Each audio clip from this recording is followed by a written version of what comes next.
my pain. Let us explore it together. Each man hides a secret pain. It must be exposed and reckoned with.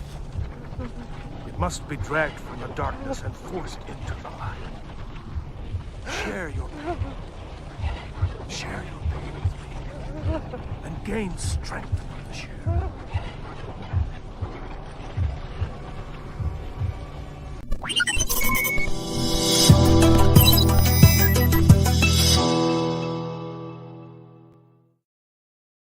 Oh my goodness, boy. Is it October 1st yet? It is September the 26th, 2022. A couple days away from October. Technically, it's the holidays. And oh man, we're almost there, huh? Oh, the pain, oh, the pain, the pain. Hello, folks. Denobi2 here. Thank you for joining me on an evening run on a Monday. I heard the cries. I heard the cries out through social media, kind of like a seismic wave spreading across this galaxy. Thought I should chime in. Why not? Let's check in. Let's check in with the comments here. I may have to put on a class tonight, folks. There may be a session tonight. Don't tempt me. There may be a class tonight. All right. Let's see. Let's see who's joining in here. Look at this. Here we go. Let's talk about, oh God, Jesus. Evangeline. I tell you what. No, we're not doing the corn meme. Anybody that brings it, that's minus 10 points, right? I'm going to start subtracting points. None of that shenanigans. No, we're not doing it. The Haterlorian checking in. I'm so going to bring in the hate. I don't know. Perhaps the hate was already there. Bob Dylan always joining in. Master Ambassador to Hot Toys. He's one of the anointed, trusted advisories here for Hot Toys. Welcome, Bob. Funky Cold, Santa. Thank you for checking in. All right. Ganesh Paramananth. Paramanathan. Oh, I hope I said that. Checking in Melbourne, Australia, 2 p.m. Thank you for joining in. Sean Smith. What everyone in Denobi2, my boy. Texas, 12 p.m. Oh, Avery, here we go. Haterlorians, look at that. He knows the rules. Haterlorian knows the rules. Sin City, 9 p.m. What happens in Vegas stays in Vegas, of course. Oh, Jesus. Tasha, he's out of control already, folks. Do we have our live stream moderators? Oh, you know what? Bob Dylan is an appointed moderator, so he'll help me keep out the riffraff. Justin, hello for checking in. Miles Morales, hello. Braden from Sydney, Australia, 2:10 p.m. Thank you for checking in. Another Star Wars drop, 300 Cobb Vanth, and then some. Lane Kramer, oh goodness, it's not quite as late as Denobi. There you go. Denobi, are you ready for the look? Hey, I don't know if I can even handle this, all right, Lane? All right, I may need some help, all right? Folks, why don't you say hello to our good friend Anthony, 6 Kill What's good? All right. What's up, there my might man? be a little bit of good cop, bad cop. I don't know. I mean, I want to play devil's advocate. I kind of heard your point earlier today. Indeed. $300 is a pill. How big? This fat? I mean, can you? I mean, it's a giant horse pill, bro. Something like that. Yeah, it's something. Christian Detour Collections. What's up, Korea? 1:11 p.m. lunch break. Oh, thank you, Christian, for checking in. And P checking in at 12 a.m. Connecticut, New England. Very nice. Say hello to the hauntings and ghosts out there. I know there's some old Scooby-Doo shit going on out there. I know there is. Here we go. Evangeline, behave now. There you go. Evangeline, good evening from your old New York City. Mafia is coming in here. We're going to play a little bit of ping pong here. Here we go. Hold on now. That's hold on now, Haterlorian. I haven't get. That's it. You're on the threshold. Minus 10 points. Don't make me do it. I'll start deducting points. Pablo means hello to him. New York. Old gamer Toby, are you new? I don't recognize you. Good morning from Germany, 6:12 a.m. I must go to work.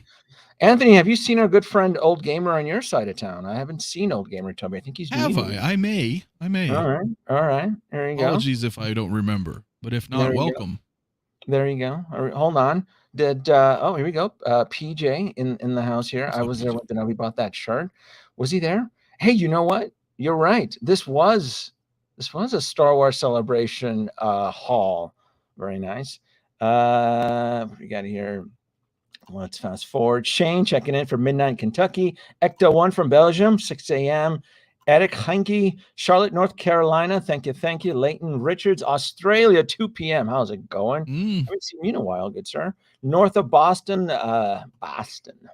Mass. 12:15 a.m. Pop Moses Film. Hello, Denobi. Checking in from Long Island Beach, California, 913. And we almost there. Hey, everybody, for West Valley City, Utah, 10:13 p.m.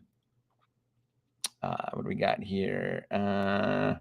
Pulp Viking. Let's see if he caves in. Not exactly sure what Pulp Viking, but he does speak in cryptic terms sometimes. Meow. Bark. How would you answer that, Anthony? Bark. Meow. Bark. That's what I thought. I mean, unless you want to be a cat. I mean, cat or dog. That's what I figured. All right. So you had a coffee break, right? It felt like a coffee break. You were talking about the drop on Cobb Vanth this morning, and you know what? I reached out to you. I go, you know what, Anthony? I actually enjoyed that. You kind of kept it somewhat neutral. You voiced your opinion that $300 is a lot. It's a lot of money. It's a lot of money. Yeah. But what you did successfully, I thought, in my opinion, is that you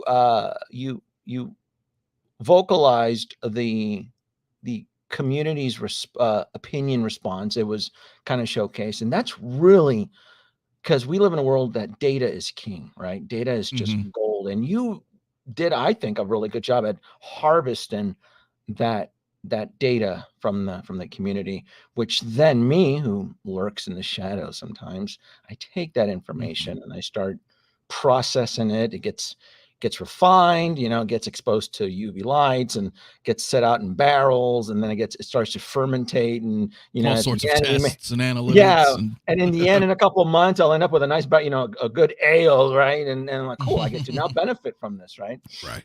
So, all right. Well, I appreciate that. Oh, absolutely. Look, I'm not going to beat around the bush here. I'm not going to play any type of mind games. $300 is a shit ton of money for Cobb Vanth, right? A character that had his peak in one episode, right? Possibly. Is that fair? Possibly. Right? In one episode, right? I mean, yeah, he shows up again later on looking all half-assed and shit without the armor. But he peaked in one episode, which it's one of the few episodes of The Mandalorian that I remember that I actually enjoyed. You pointed out something that I noticed from the first photos from the Cobb Vanth is that he fills in the costume in the figure, and then on the show it looked like a teenage kid wearing his dad's clothing. That's how I always described that specific character. But before I go into that, I'm gonna have to jog the community's minds. I'm gonna have to jog their memory. I'm gonna dig up. I'm gonna go into the Jedi archives here. I'm gonna pull up the Storm Tracker, right, which kind of makes sense since there's a hurricane looming on the Florida coast here. Let's go ahead and bring in the Storm Tracker 3000. So for you folks joining in, I think Anthony's aware on how the Storm Tracker works. This Storm Tracker keeps track of only Star Wars Hot Toys pre-orders that have not released through Sideshow on U.S. soil. Doesn't matter if it's been released in Hong Kong. Has it shipped out through Sideshow? So I did my audit. Anybody wants to chime in if my audit is not correct? I gathered 37 total unreleased Hot Toy Star Wars as of today. And according to my chart here, the Blurg should be the next incoming meteorite. And this is something that I wanted to update. I kind of wanted to go over because I get it, right? This is kind of like where most of us influencers, including Anthony and so forth and others in the community, we kind of kept rubbing the genie bottle throughout the better part of 2021. Do you remember that, Anthony? Oh, I can't hear you, Anthony. Audio. You're not on mute on my side here. There you go. That's all right. I'll continue. So I get it that $300 is a lot, but I really wanted to kind of go back and kind of jog the memory of what's really out there, and it kind of focus on what I think, or what most of us think, will be incoming as releases through from October all the way till December 31st, because there's just something that which Anthony agrees with me, and I tend to agree with too, is that retailers and distributors, they tend to balance their books and they tend to cook their books, right, so that they can close out that year successfully. It's it's why that's the whole term of Black Friday, right? That most retailers make majority of their money during that the day after Thanksgiving. So just kind of going over while Anthony is working on his audio, we still have the blurg, and I kept the total amount very small. I mean, I rounded it off. I did not include the duplicates, right? I didn't include the duplicates on. Hold on. All right. We good? You're good. Your audio's back. Yeah. My software's like, I don't know what's going on. Okay. My apologies. That's okay. The with this Storm Tracker, I did not include duplicates, meaning a regular or deluxe. So I leaned towards the deluxe, since most collectors tend to actually purchase the deluxe.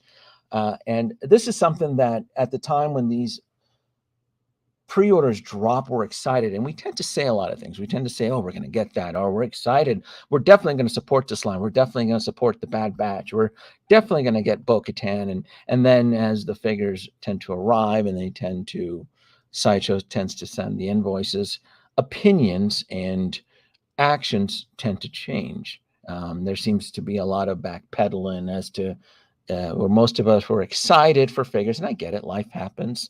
Finances happens. It happens to the best of us. But the problem is that I think most of us in the community sent the signal that we wanted all of this Star Wars. So we're in this boat now. And this is something that we tend to point fingers at. We tend to blame Hot Toys. We tend to blame Sideshow.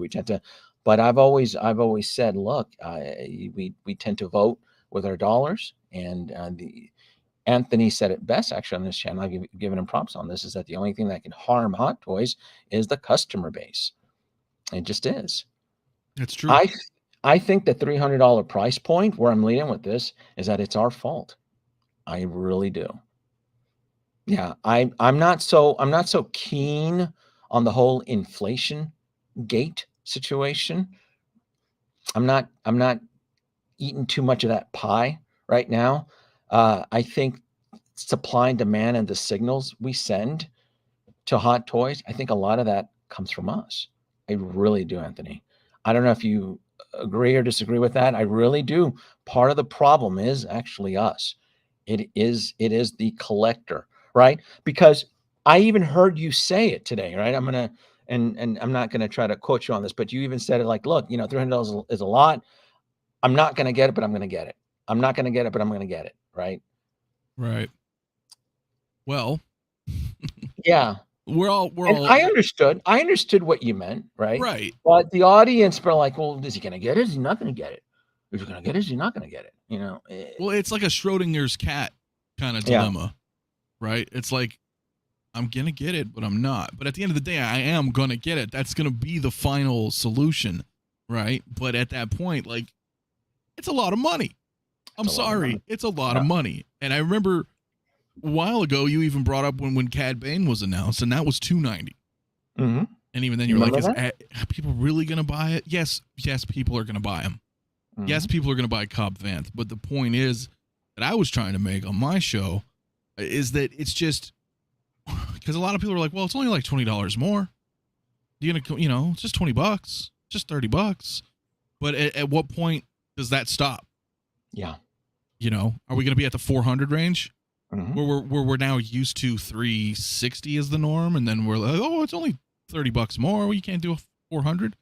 Like, well, maybe I can't because I collect so much stuff.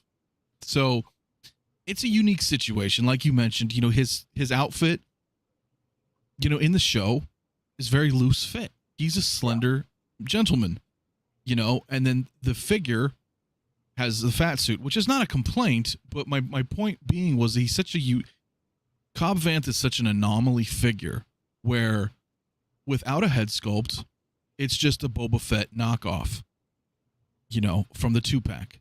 Yeah. Or buying him individually, right? He was sold individually, right? Nobody would buy that figure without the sculpt. So when you factor in that data, okay, well, why is that? Well, because they want the sculpt. So if they want the sculpt, it stands to reason most likely they're not going to equip him with the helmet, right? Because it goes back to the first point. It would just be, it's a Boba Fett. It's like, no, that's not. It's Cobb Vanth. So that's where my reservations come in, where I'm like, this is $300, but we have all of this stuff essentially, other than the spotchka and kind of a new style base, and then that's the sculpt. Is that $300 worth it when, and I said this earlier, I was on Aries' stream, I love Cobb Vanth. I love Timothy Oliphant as an actor. I've been watching him since Deadwood, and then I loved Justified. So to me, when I saw him in Star Wars, I was like, yes, this is dope. He's like perfect for this role. But knowing that I love that character, I couldn't help but say he is a C or D list character in the universe of Star Wars. Currently, he'll never reach the echelons, of Luke and Leia and Han and Boba Fett and Chewie. So if he's 300, what about all the other guys that are higher tier, the ones that make Hot Toys the money? So what do you as a consumer do? Like, how many people are that into it with all these other figures coming out as well at that price point? That's a tough pill to swallow. It's a very, very tough pill to swallow. And at this point, there's not much we can stomp our feet, we can complain, we can bitch and moan, but the damage is done, right? It's there. I get it. I don't agree with this. So then you ask yourself, especially when you see that the last couple Star Wars pre-orders, my God, $260, the Grand Inquisitor, Reva, right? And those figures, right? If I want to play devil's advocate here, those figures are using brand new R&D technology. I said that. Right? Because people were complaining, well, it's inflation. It's times are tough. And I'm like, look at these guys. Yeah, and that lightsaber is USB powered. I'm going to tell you something right now. I am digging USB power. I'm ready to embrace that future. You've seen what I've done with my Dark Troopers. Pretty badass. Yeah. Not going to lie. Yeah. I have them there. So yeah, I get it. So I'm like, well, who do we point finger? Oh, I get it. It's us, because we spent the better part of a year crowing for more Star Wars. Remember that whole bandwagon? We need Bespin Luke. We need the I sense a disturbance with the wizard. I was riding shotgun in that fucking seat. Remember that? Because I too wanted. I mentioned that earlier today too. I was like, we wanted more Star Wars, myself included. Yeah. And here we are. It's one of those things. Be careful what you wish for. And look at this release date. And then what kills me is that the release date is bonkers. It's like half of a year. Look, Bespin Luke is going to arrive somewhere between July 2023 and December 2023. Good luck. And like it was just brought up in the comments from Geeking Out, everything is What's up, getting Nate? throttled back. Yeah. Everything is getting pushed back and throttled back. So it is very dangerous right now to day one pre-order, even though you kind of have to if you start to get that low batch alert, because you can then find yourself painted into a dangerous corner now, right? Well, what I happens mean, then? I brought that up, really. Like, what happens in 5-6 months? you lose your money. You lose your money if you get painted into a corner. Oh, you're meaning if it's a low batch. I see. Right, in 5-6 months, we hit a Yeah. freaking blue screen warning, low stock remaining on a Cobb Vanth pre-order. Now you're forced into it, kind of like the Peacemaker. Yeah. What if you liked the figure? Well, you just got axed out of a year of wait time. Realistically, we don't know. He can come back, but I'm not here for speculation. I'm looking at fact. Right now, he's waitlisted. Yeah. So if I wanted Peacemaker, I'd been like, oh God, I got to get him now. Yeah, okay, It's an NRD, but now I'm locked in because I don't want to lose it or whatever the case is. It's just you feel you're more pressured into committing, and I think that's one of their goals that they're trying to enact now. And can you blame them? Right? I don't blame Sideshow. I get it. I'm sure there's a rule of acquisition for this. Business is business, right? It's either you buy or you don't buy, or you essentially kind of tap out, or you take a break, or you pause. You're collecting for a bit. This is what. So I guess we're damned if we do and we're damned if we don't as collectors, right? Because we've been bitching about the value drop and the market and everything's been has been spinning out of control. It's there's a lot of buying and selling. Everybody is just selling Marvel and just I feel audio. No. I feel that this is and I'm not trying to defend Hot Toys here. I don't like the $300 price. I don't like the $300 price, but it's good now. Sorry. Yeah, I don't like the $300, but I kind of sense that this could lead us to the path to heal, right? Because we've all been bitching about the value, right? And then reseller. Well, I hate to say this is actually probably going to be one of the best techniques to restore balance to the force, right? You're going to want those limited batches. You're going to want to establish value. Unfortunately, this $300 is going to segregate collectors and is going to, some will be able to get it and some will not. I don't like it, right? Because then it just creates that elitist, but we're not really collecting $20 Black Series or Marvel Legends here. These are high-end action figures, and everybody, is protesting and lobbying for the value, but yet they don't want. This is it, unfortunately. Unfortunately, I kind of feel this is the road to redemption here. If you want to have that established, old school Hot Toys, not grail, but just firm value, meaning that if you get tired of, like, I'm bored of this figure, I don't care, I don't give a shit for this character, you can sell it and at least somewhat break even, not so much go on eBay and you're selling your figures below retail. At that point you're essentially cannibalizing your collection, and this is probably not the sport for you, the hobby for you, because this hobby will chew you out and spit you out. There are some people, though, and you can still hear me, right? Yeah. Okay. There are some people, though, that is their way of collecting, which is peculiar, but I'm not going to judge somebody by their collecting habits. But I've noticed that, too. There are people who deliberately do that, though. Like, that's their intention. Oh, I'm going to get this new Thor. I'm going to sell my old one when the new one comes out. I'm going to sell my Return of the Jedi Luke to get Bespin Luke.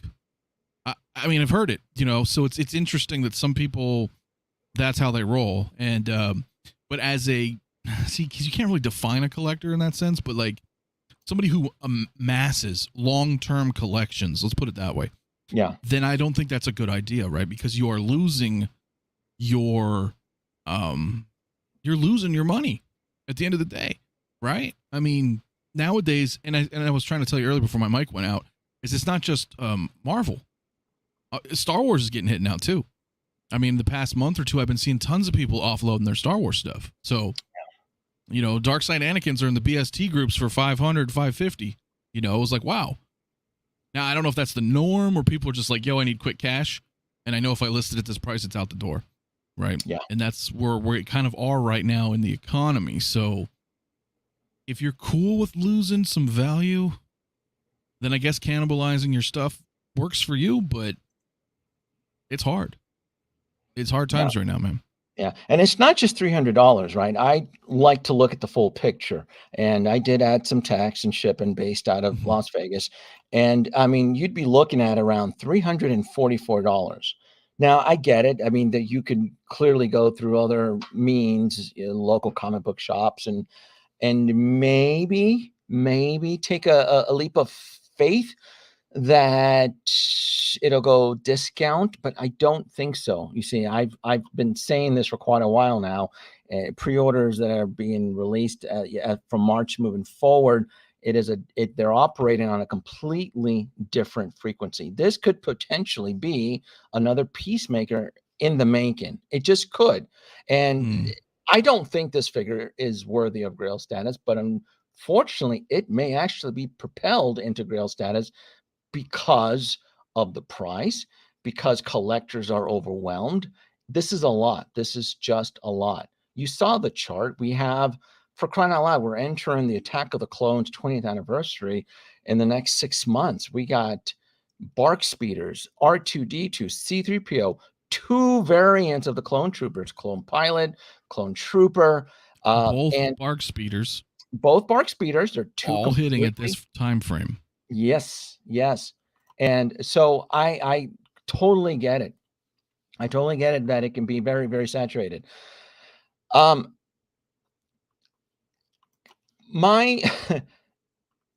the story with that, with the head sculpt? Did people feel that the head sculpt didn't match up with the actual actor, or the sculpts had apparently been commissioned? Okay. By a third party. Okay. Well-known people, but so I feel like some people thought, well, maybe that's the justification for the higher price tag, right? Because it was technically outsourced. It wasn't done in-house, apparently. So maybe that's why it was more money. Not quite sure. Not quite sure about that one. I was trying to get full confirmation on, but it's been a busy dib and all over the place. But I know some people were speculating maybe that's why it was 300. But I thought, well, no, I think it's just 300 because after everything you've said and how, you touch on the fact that you mentioned that some blame is to be put around the collectors, right? And I would argue some blame as well goes to us content creators to a point as well. But the thing here is that I also feel like you are onto something there, because I mentioned this earlier. I think I even told you. We're forgetting that there's also, albeit it's probably a little small, but there is a spike tax involved here too. I firmly believe that. Yeah. You're gonna go pay $500 for this company's figure that we don't know anything about. Well, cool. We're gonna up our price a little bit. If you're willing to go pay money over here at InArts, that kind of dollar and praise, Howard's he's stacking it a little bit. He's stacking it. He's like, let's bring it up $20. They'll buy from us anyway.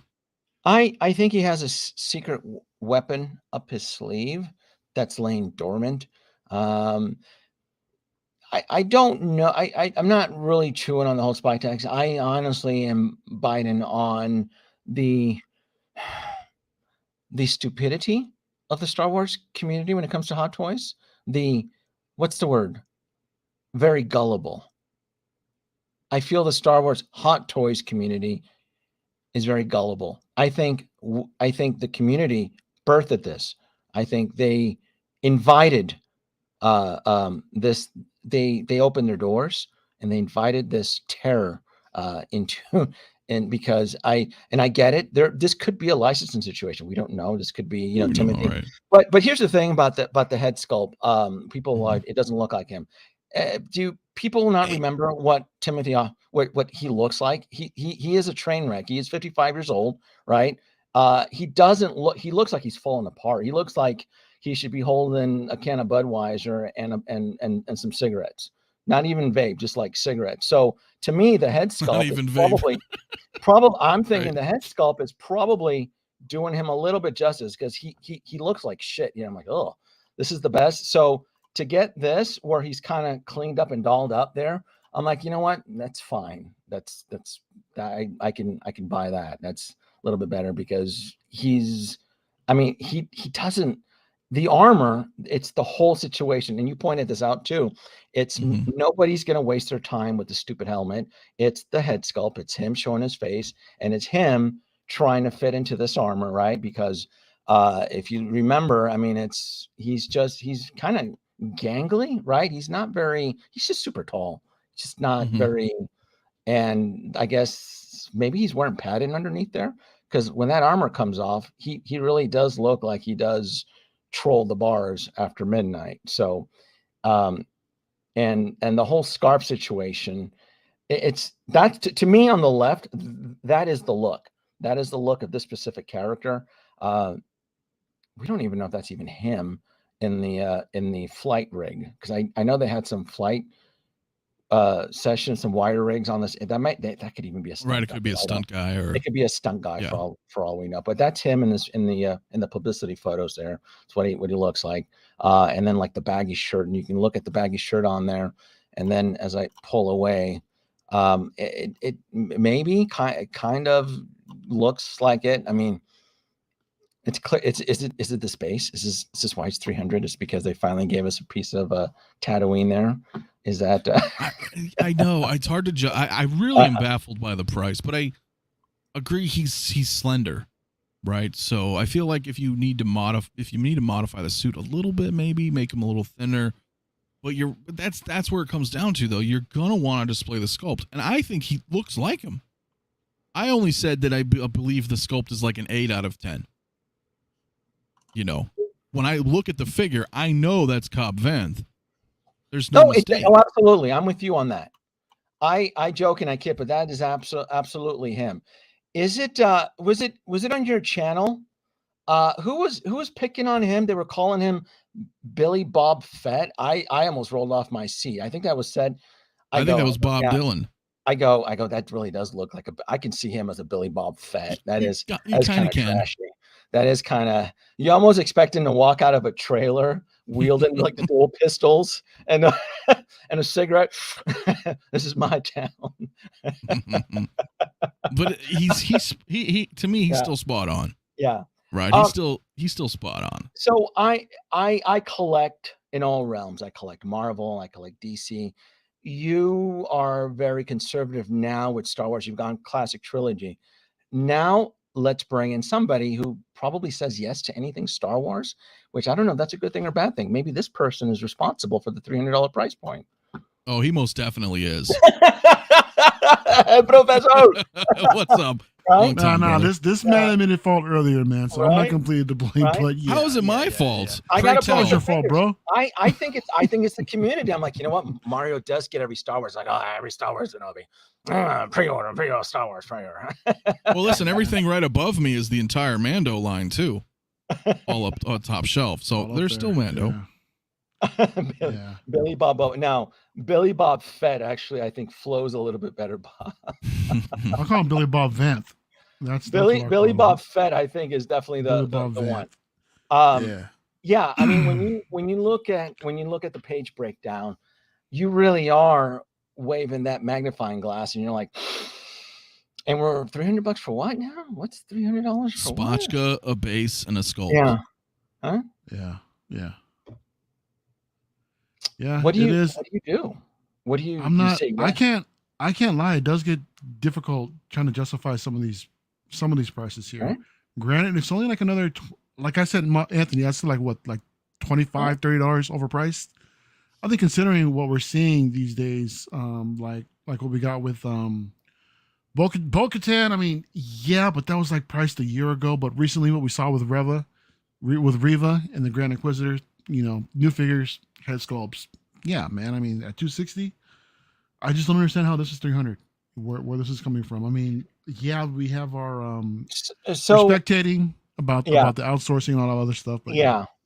So geodesic polyhedron, I think this couple. Look, I think this is a great look and attractive figure, right? And this is why I threw the thumbnail that we tend to look at things very differently when you're wearing your price goggles, right? Because if this was priced at $250, Oh my goodness, boy! It would essentially be the Andor celebration, right? Right, Anthony. I mean, you would have been. I mean, you would have. The Ewoks would have been dancing on the forest moon of Endor if this was priced at $250, right?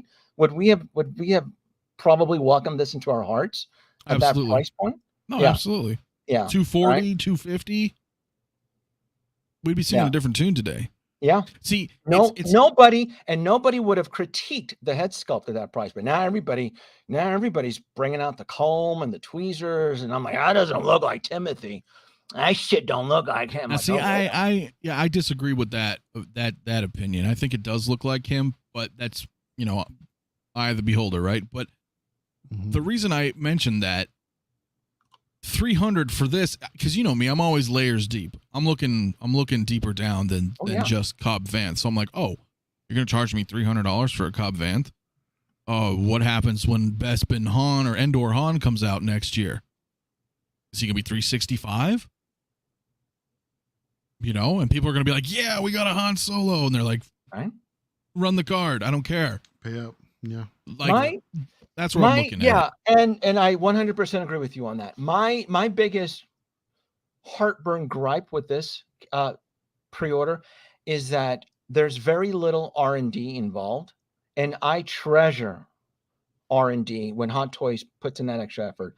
And the fact that they essentially built a CGI Star Wars droid from the ground up. I'm referring to the Dark Troopers here. There's die-cast components in this thing. This thing is brand new from start to finish. It looks great for, what was it, 260? 260, right? Yep. And I see wonderful, valuable, creative R&D. I'm drooling over it. I want to buy more, but I can't, right? And yet I see this, and you're like, what the fuck? What? I go, and first thing that, because I was working this morning, I'm like, oh, it's the collectors. They invited this nightmare, right? Something is only worth what a collector's willing to pay for it. That's how the world works, right? It's how the gears run. And I get it. We're Hot Toys. How dare us? They're taking us to the poorhouse. Yeah. I think we invited this.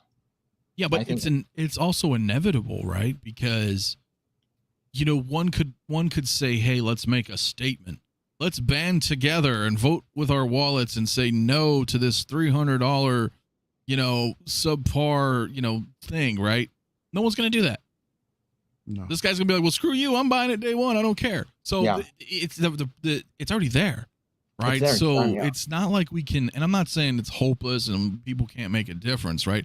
Arguably so if there's a majority of people. And I'm not saying that's what we need to do by any stretch. I'm just saying if enough people did that, they would see the impact and be like, wow, he didn't sell very well. Wonder why that is. And she's right,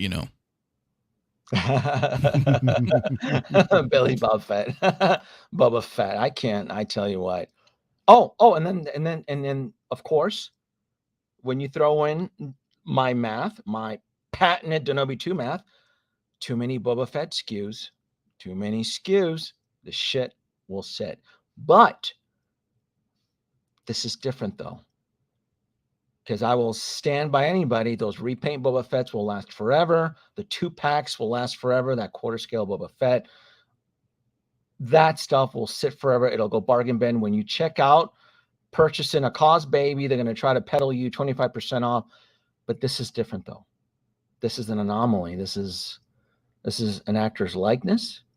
For all we know, Timothy could be a prick. He could be like a Harrison Ford prick. Like, my likeness, I'm gonna take you out for the ringer. This could be a one-time release. I mean, it's his only appearance. Didn't he die?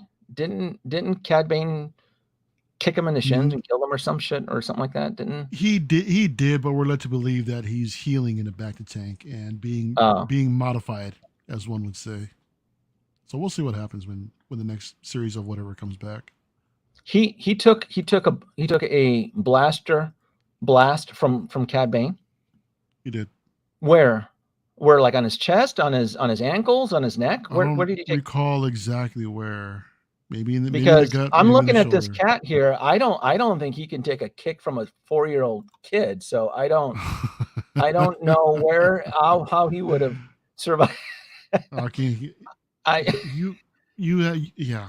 It's not I really don't clear. know how he would have survived a blaster. I mean, this is It's yeah. Cad Bane. Wasn't he like the rootin' tootin'est most bounty hunter in the galaxy? And didn't he punk out as Sure. well too? Yeah. Boba Fett ended up, taking him out in the end, and It- yeah. But for all we know, he could be alive as well. It's all for just them don't know, to man. make another version of them to come back in a different outfit. Exactly.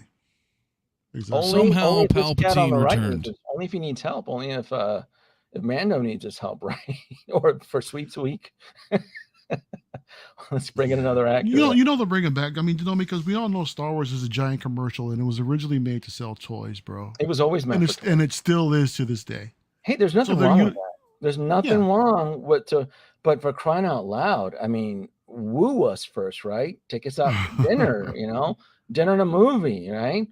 Don't just throw us a schlocky little digital Disney Plus and then turn around like, we need $300. Some of us are low maintenance, some of us don't need all of that. We some of us are grateful for what we get sometimes. So yeah, I mean, I don't mind going out to McDonald's every once in a while, then yeah, man, give it up after that. You know what I'm saying? Well, that's where we're at now. And that's the point where, like, it doesn't matter. Some people are cool with that. Some people are cool with the price. They're like, yeah, whatever. So that's just going to continue to lead. And, I mentioned that earlier. There's a ladder to Nobi that they're climbing that has no way down. Yeah. See, I'm not your typical Star Wars viewer. I don't cuck over at the minute someone's wearing an armor. I have yet to see the Book of the Boba Fett show. I've only seen the pilot episode, and I dread. I'm just like horrible anxiety that I have to for some weird reason see episodes 5 and 6. I don't look forward to it. In fact, I haven't seen anything from Andor. I don't care. I don't give a shit on how the Empire started. No, that does nothing for me. But I've always been very picky like that though, right? I've always been allergic to bad writing. That's just how I've always been. Well, to be fair, I think Andor's writing is way better than Kenobi and Book of Boba Fett. And you know what? And from the articles I've read, you are probably 100% true. And I will not dispute anybody. That show is probably the cat's meow. It's just slow. Unfortunately, it's the story of Peter and the wolf for me. No, there's nothing new there.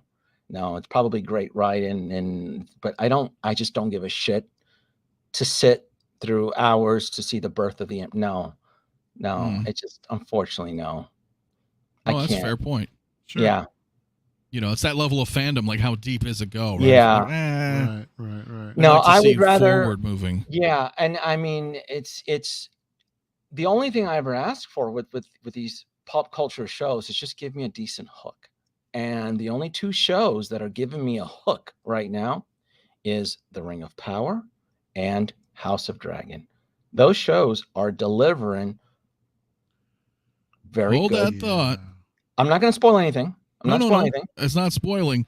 Yeah. But if you're going to put Rings of Power up there, yeah, I'm going to have to disagree with that one. Well, hold on, right? But remember, all I'm asking for is for a hook. Give me a reason to come back the following week. That was something that the Book of Boba Fett grossly failed to do for me. Just give me a hook. All right. I can deal with mediocre writing. Give me a hook. Give me a reason to come back.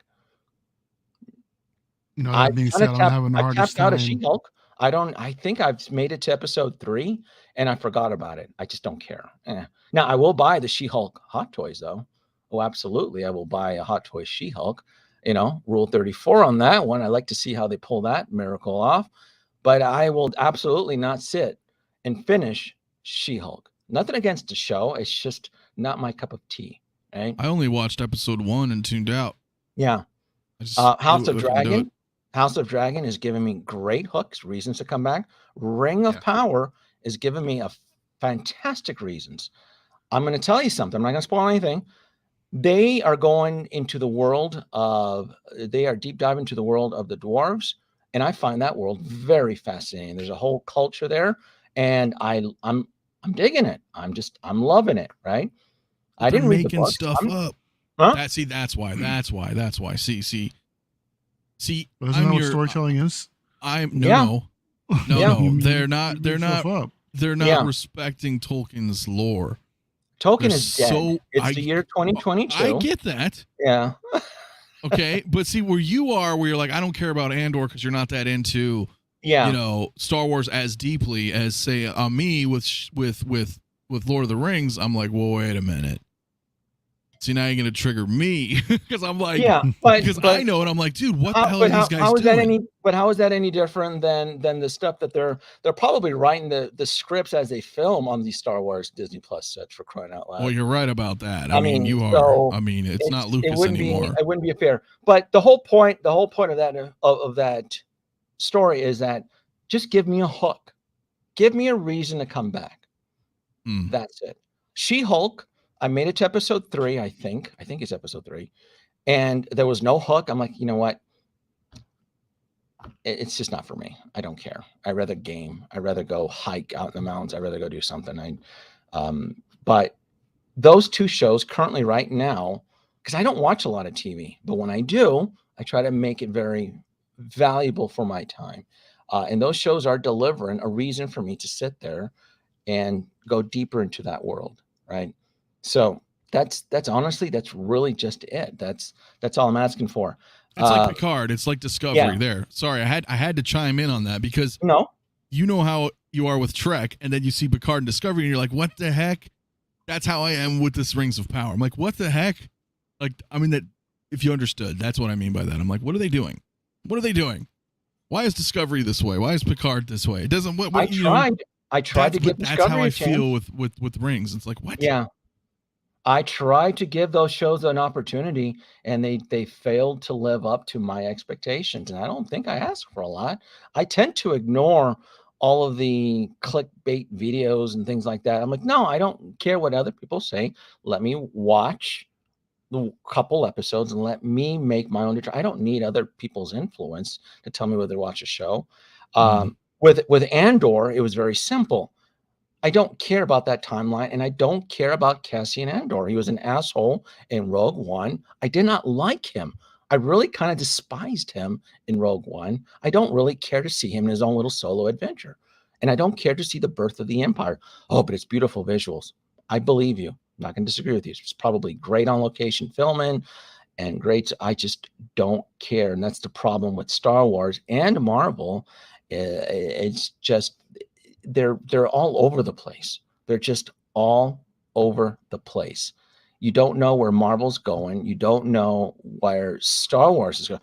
We don't even know when the next Star Wars film is going. Not to mention, we don't even have a release date for season 3 of The Mandalorian, the keystone that's holding the bridge up, right? The longer that show stays off the air, the more disinterested we are with this. With these products, because it's that show that influences us with love and affection and reimagining our youth to buy these things. Like, oh, there's no Mandalorian. There hasn't been a Mandalorian on TV since 2020, right? Well, I mean, if you want to count the Book of Boba Fett, that shoehorned couple episodes, but still, season 2 of The Mandalorian ended in 2020. December, right? Yeah, and we're going into 2023, and we somewhere in that year we're going to get the start of Mandalorian season 3. So it's important. That's what forces us to buy these figures. I'm going to be buying Cobb Vanth. I'm not going to be day one pre-ordering him. I'm going to try to pull off hopefully a Christmas miracle next year, because this is a year drop, right? This is according to the charts. July to December. Yeah. July to December, something like So otherwise, I mean, I think it looks great. I can't justify the price on it. I'm gonna hold my breath. I'm gonna hope maybe he goes discounty, maybe, right? Yeah, but Maybe. he's in that position where you're talking about earlier, where Yeah, you were thinking maybe it'd turn a grail. it But could be, and I wouldn't be feel if- surprised, right? My point is, more a chase, I would and I think, think, though. yeah, let's not clutch our pearls when the low batch marker shows up, let's say in January or February, and we're all in shock, right? I guess Mhm. that's the point. We should not be in shock. This is most definitely going to be a low batch. You saw the Star Tracker, 37 pre-orders. We're going to be entering the first quarter of 2023 with the anniversary drops of Attack of the Clones, not counting if any of us in the community are collecting Marvel or DC, right? Because remember, we got Cyborg incoming too. I don't know if some of us collect DC, but we got Cyborg coming in.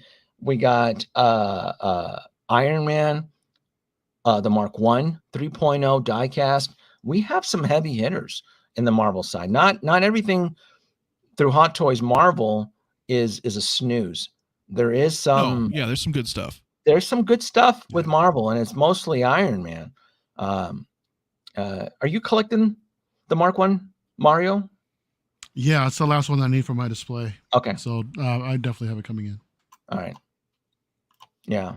Andor is wonderful. And again, Evangel, I don't disagree with you. You're probably right. The writer is the writer of Rogue One and Bourne franchise.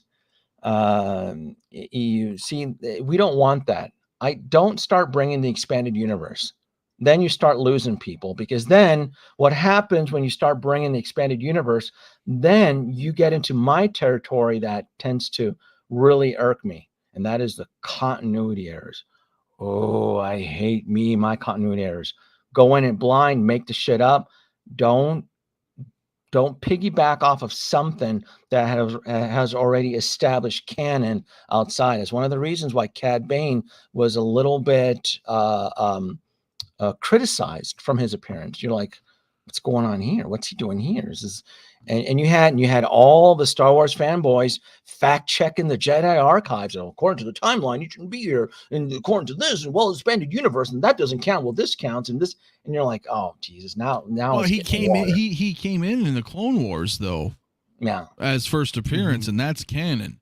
Now, whether or not he matches the timeline of the show, I don't know, because I'm not a big Clone Wars expert. No, and I'm not either. I just remember reading the articles on it where people tend to match up, and it's the same thing too with Kenobi. Kenobi was heavily scrutinized with the continuity, right? Like, what do you mean he's protecting Leia, but he doesn't know? And then he has post-traumatic stress. What's going on? What do you think? Well, Kenobi was just a mess. Yeah, that whole show's writing was just so sloppy. It just didn't work. It's not cohesive. But that's a debate for another time, because that's Disney just cranking out product. They don't care. They're spend as little money as possible to keep content alive, to justify your $8.99 a month or whatever. That's why pretty much what it is. Yeah, we're getting this fatigue of sorts when you've got 20-something shows in development between Star Wars and Marvel. They're not all going to be gems. No, but it's starting to feel that the majority is not looking very attractive, right? Doesn't it feel? And I mean, and I'm kind of picking on both sides. I'm picking on Marvel, and I'm kind of picking on Star Wars. Like, oh, this stuff they're putting a little bit too much water into the juice now. I was like, oh, it's diluted as shit. Yeah. I mean, on both properties, a Book of Boba Fett could have been done better. Obi-Wan certainly could have been done better. Anything Marvel's Phase 4 has been mediocre at best, in my opinion. I'm not blaming it all on the fact that their heavy hitters are gone. Don't necessarily know if that held it, because with good writing and good directing, I think anybody can do a great job. But, missing Cap, missing Iron Man, it's that things are different. And sometimes change is good. It's not that I'm stuck in a way, but I just feel like it's not quite as cohesive. Like you said, we don't know where everything's all over the place. It's all over the place. That's why I've always lobbied, like with Star Wars, just go 1,000 years into the past or 1,000 years into the future and get away from the Skywalker story. Stop with this. Oh, let's witness the birth of the empire. Oh, come on, we know how it ends. No, no, give us something different, right? Give us something unique. Just for example, that's one of the reasons why WandaVision was so successful. That show, every episode, regardless if some episodes are better than the others, that show delivered a fantastic hook at every episode. I can't tell you, I don't know what episode it was, that it ended where the camera pans and Vision walks in and it's the dead version with the crystal blown out. Mhm. Like my heart sunk because I'm like, oh my God, is Wanda crazy? Is she animating her dead husband, Right, and then boyfriend? boom, it like cuts, and you're like, Yeah, and then it cuts, and I'm like, and I was just like watching the videos. I mean, talk about a strong hook, even though we find out that was imagined, but that's a hook. Wanda, even Loki had the TV show, and he's I think they finished wrapping up season 2, right? Just give us a hook. Mandalorian, for the most part, had very decent hooks. Some episodes more stronger than others, but it was fun, adventurous. Some of those episodes, it wasn't a strong story arc. It was just him caught in a pickle, falling into an ice cavern, dealing with dad days. I loved it. I was eating But it up. even Mandalorian got kind of like Yeah. diluted in the fact that in every episode, hey man, I'll help you out, but you got to do something for me. Yes. Every single episode Yeah. was like that. That shit got old. Yeah, it progressed the story, but I mean, just that one little thing just got old, man. I don't want to say that it killed it, but I mean, It seemed could've done better. that there was a problem of the week. Like, oh, now his ship is underwater now, so now Yeah. he needs well, to. he was barter- doing side quests, dude, Yeah. to level up. And But he's having Exactly, his it's adventure. exactly what it is. It was like a video game. It was like Legend of Zelda. Mhm. He was doing side quests to level up.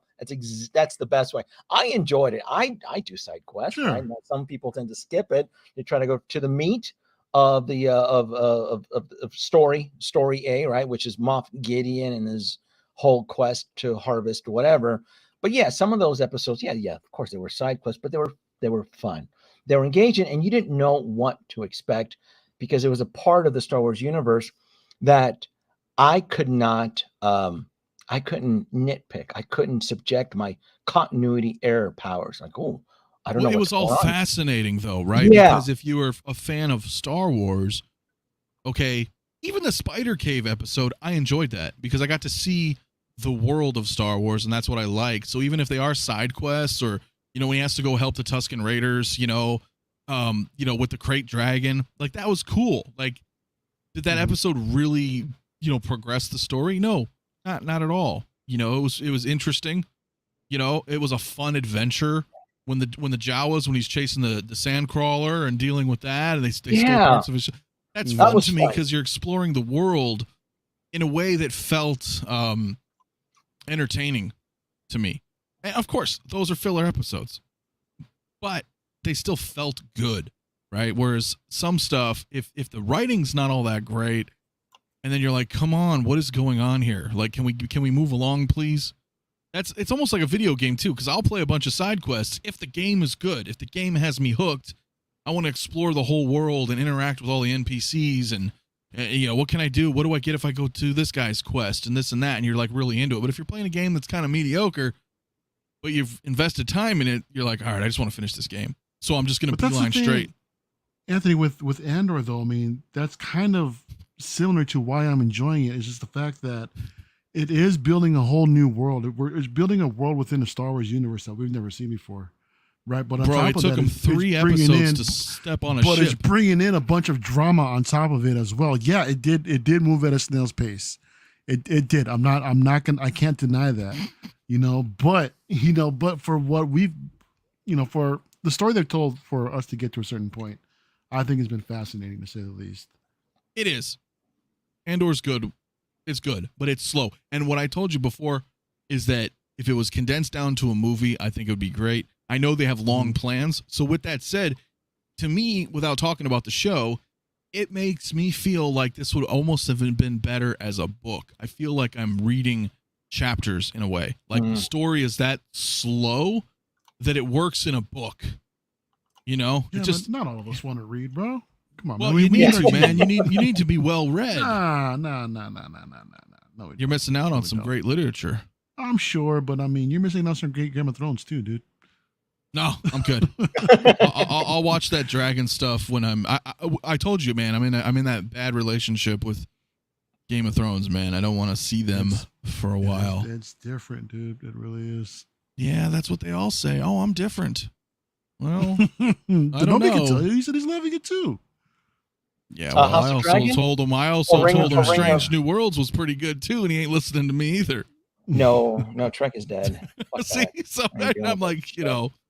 eventually I'll watch it. No, because I can tell you right now, Strange New Worlds, I will subject it to my continuity error powers, and I'll lose my shit. So I can tell you right off the bat, the whole continuity. Oh, but Prime Universe, JJ Universe. No, I don't have time for that. No, nope. Well, no. you could just watch it. Just watch it, dude. No. Yeah, No, I don't even want to give them my analytics. You watch that, and I'll watch this Dragon Power show. It's the House of Dragons. It's more of like you have to like be invited to it. It's how it worked for me about 7 years ago. Like I was invited to a House of Dragons party, and I had no clue. And people like, oh, and this is right after the Red Wedding. So I started Like season 2 or 3.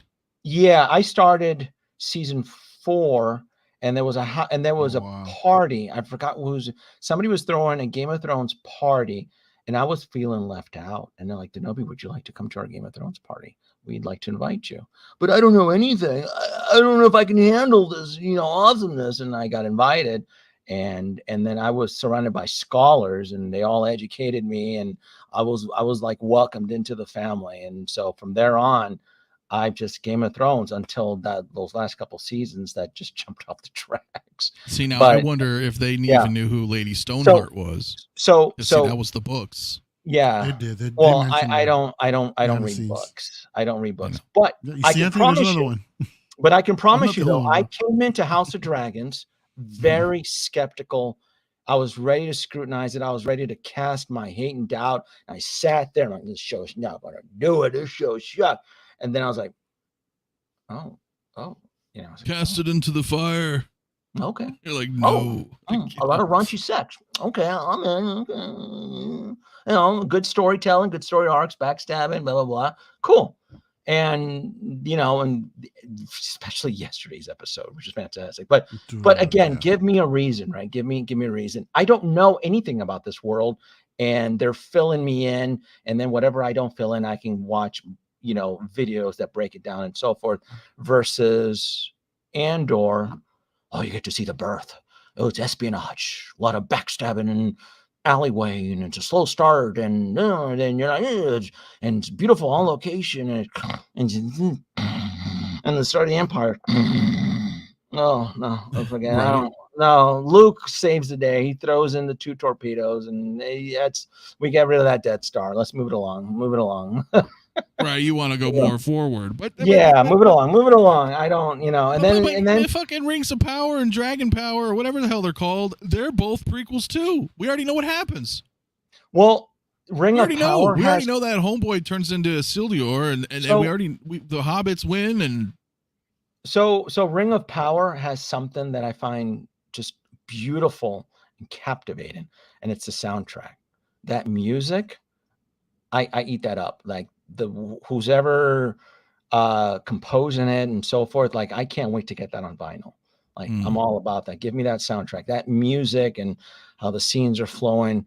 So to me, Ring of Power is it's a beautiful experience. It's the same music style from Peter Jackson, and I enjoy that. I'm like, oh man, I can't wait to get that on vinyl.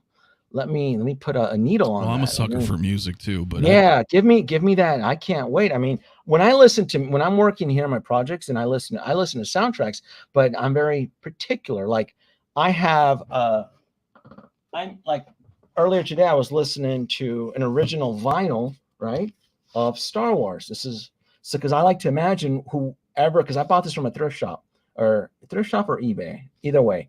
But this is an original vinyl printing of Star Wars. So when I listen to it, I not only enjoy the music, but whoever had this back in the 70s, what it was like to experience Star Wars, listening to this original vinyl, like to me, I take it to the next level on that. So I'm very, very big on vinyl and things like that. So for me, Ring of Power and the music that's being spun out, I'm like, oh, I can't wait to get that on vinyl. That's gonna be good. Get Mondo or somebody to put that damn thing.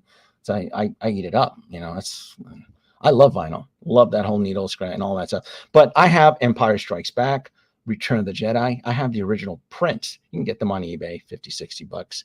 Because to me, whoever at that point in history, in the timeline, that was listening to that music, they probably bought it because they walked out of the theaters and they loved Return of the Jedi or Empire Strikes Back. They're like, wow, you know, can you just imagine? Because I never had that luxury. I only saw Return of the Jedi in theaters. I never got to see Star Wars. I never got to see Empire Strikes Back, right? Well, we even had that with certain movies like, I don't know, Judgment Night or The Matrix or The Crow. Of course, these are artists, but very similar, right? You're like, God damn, that movie had a bitchin' soundtrack. Mm-hmm. You know what I mean? And you would go out and I remember buying that. I remember going after seeing The Crow in the theaters. I was like, I gotta go get the CD. Yeah. There was a lot of bands that I already liked, but things like that. It's very similar that the music has a way with you, man. So I totally. Oh, hold on. Somebody just offended me in the comments here. What is this? Dune soundtrack was horrible. Have I given you points, Braden? I'm taking them back because I can't tell you.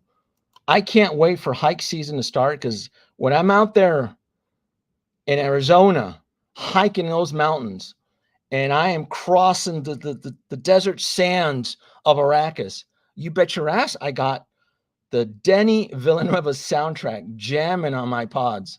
I'm out there. I'm there looking for the spice. Maybe I brought some candy. I don't know. I try to keep it el natural, but I'm out there, man. I'm looking for this. I'm telling you, when I get back, I'm like, I found the spice. Sands all over my face. I love the Dune soundtrack. And I do have that on vinyl, by the way. He said he's just messing with you, though. But I know he is. I'm messing with him too. I'm messing with him too. Still, take away his points. I'm gonna have to. I think I gave him points last time, didn't I? Take him away. Take him away. Well, what can I say? Your comment has garnered a negative points. 10 points will be deducted. Jeez, man. I'm taking those points back. Oh man, I'm just playing around, but yeah. I hope he's gonna be. He's not gonna. Do we need to call a chaperone? Is he gonna be okay? I'm just messing with it. No, he'll be all right. He'll be all right. I'm just messing with you. I hope he's okay. Good. Mario, are you gonna take responsibility for Cobb Vanth? Because it's you. Because all I ever hear from you, I don't know, but you know I get all the Star Wars, man. You know, absolutely, man. Yeah, I'll wear all that. I'll wear it all day. Of course, everything that comes in Star Wars in abundance, I will gladly carry that on my shoulders. You got space Absolutely. for those speeder bikes? Oh, are you doing the speeder bikes or no? The Barks. I plan to because that's the only way you can get those damn troopers, man. So yeah I will make room. See, you're part of the problem, Mario. Whether I am expanding or whether I am shuffling the collection, I will make room. Anthony, that's just how I collect. And that's just what it is. You're absolutely right. And I cannot judge you for that, but I can blame you. Are you getting deepfake look too? You're probably getting like the deluxe version, aren't you? Absolutely. With the exclusive. Now, see, that's $330. $330, yeah. And I feel like it's too much. I was about to say I feel like it's a good deal, but I feel like it's too much because it's a deluxe. You get something special. You get like a hologram that justifies. Don't you get with the deluxe? You get like an extra. No, the deluxe you get that extra Dark Trooper that's battle. Yeah, you get the half Dark Trooper body. Well, you see, which is not. So it's not bad. It's not bad. Yeah. My gripe is old man gripes, where I feel like DXs aren't DXs anymore. These aren't DXs, Anthony. I've told you that a million times as well, Yeah. bro. The DX line is an absolute joke. It should die a horrible death, and we should all just let it go. Oh, I Do you agree. guys move on the and then look at this. And then of course the shiny, the Grogu right here, the deluxe 375. That's inbound. We have some scary hitters coming in, don't we? Now that Right around the corner. Yeah, we got some nightmares coming in before Christmas here, don't we? We got that but deluxe this group. is. Mhm. Yeah. No, I was gonna say the Mandalorian. There's no reason to pre-order this thing. I haven't pre-ordered yet. Oh, I wouldn't pre-order Again, this. there's 2 SKUs, and as if history's taught us anything, this is gonna sit. Yeah.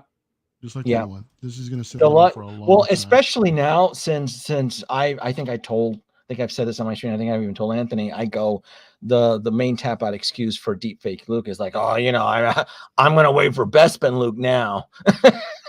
So Sculpt. you can absolutely expect those tap out excuses to get shoveled out. They're oh yeah, Bespin Luke is the really one I want, or worse, the collectors will sell their snow speeder Luke to Oh no, They you will. don't do that. You don't do that. That's a sin. You don't Yeah. do that. You don't think It's they will? already happened. Shit, Mario. It's They already cannibalize. No, happened. I'm not saying that they won't. I'm just, I'm just saying not to do it. Of course Well, they there's will. there's a level I of don't agree fandom with it. though too, right? I feel Yeah. like I feel like with Star Wars, and correct me if I'm wrong, I'm probably wrong, but Star Wars, I feel the fandom is stronger than Marvel. And what I mean by that is usually, when Star Wars comes out with something and you're a Star Wars fan, most people want to get everything Star Wars, right? At least that's my experience that I've seen within the community and stuff, right? Like, I'm a little different.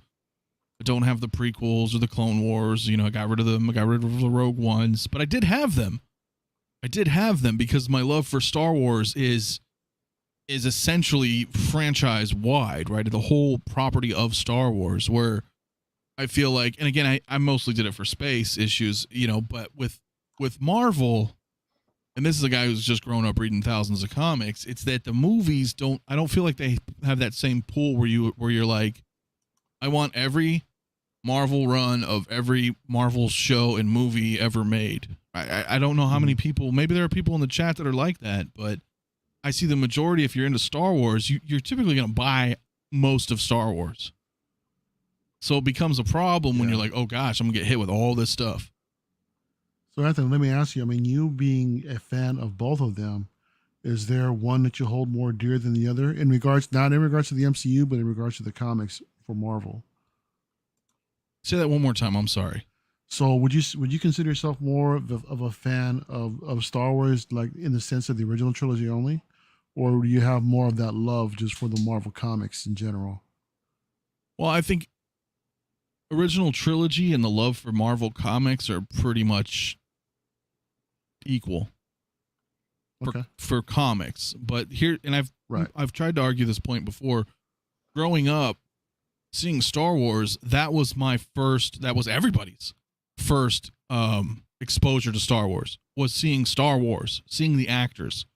Mm-hmm. So for me, I'm like, oh, I have a Harrison Ford as Han Solo. I'm all in. Now, for Marvel, my exposure was the comics forever and ever and ever. It's not that old. MCU's not that old in comparison, right? So now I get let's say Chris Evans.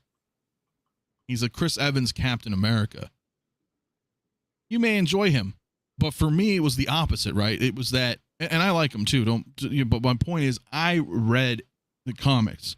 So who I see as Captain America is more of like what was drawn on page, or, what I see in my head. And now you have an actor that's being hired and brought in to portray this character's role. So it was almost like if Star Wars was rebooted, is the best way I can explain it. Let's say they rebooted A New Hope and they casted, I don't know. So let me stop you Ford. there, Anthony. Are you suggesting that the Star Wars Hot Toys community is united? Is that what you're?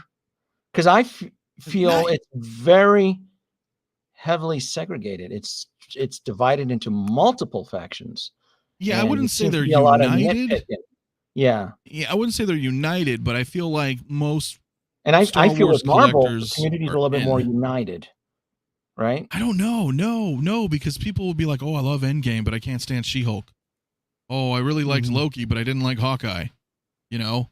Oh, WandaVision was pretty good, but I didn't like Falcon and the Winter Soldier, so I'm not You getting those don't figures. think we're getting that type of nitpick with the Star Wars Disney shows?